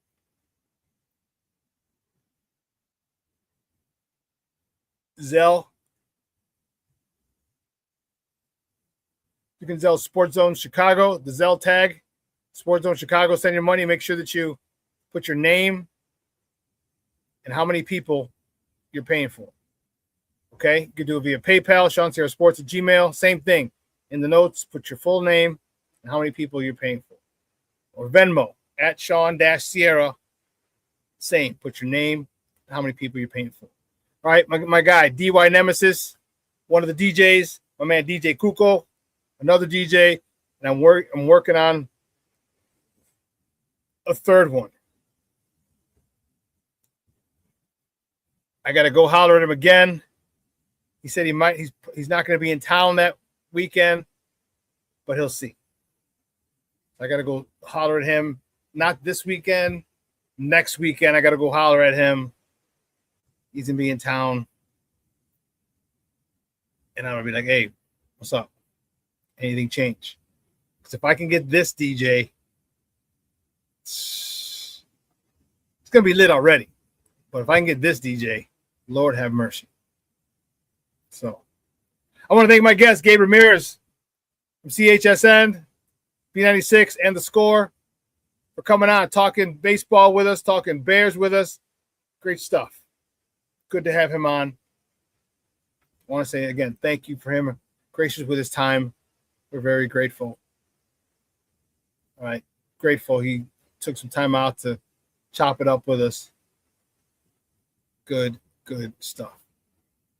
But listen, today, a little later, 12:15, Lakina and Sid, Second City Sports, because they didn't do a show either on Monday for the holidays, so they wanted to do one today and Friday. So 12:15, Lakina and Sid, Second City Sports. Another 2 hours of Chicago sports talk. So come back, tune in to them. But listen, get out there, enjoy the beautiful day.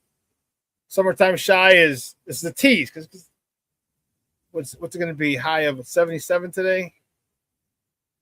I'll take it. Don't get me wrong. High of 74. We're at 72, and that's cool. We're at 72 degrees. 70 tomorrow, 78 Friday, 72 Saturday, 72 Sunday, 73 Monday, 78 Tuesday, 77 next Wednesday, 80 next Thursday. So it's starting to warm up. We're in the low 70s, which is fine. Get out there, enjoy. Man. All right, I don't know if you can hear the birds outside my window and the trees and the bush. They're chirping like chirpers, let me tell you. But I got to get out of here.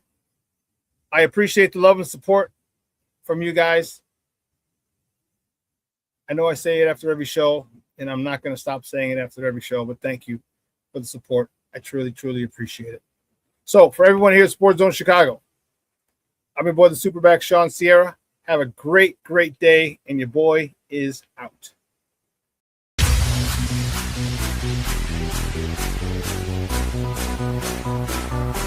Come on, race the place. Get ready for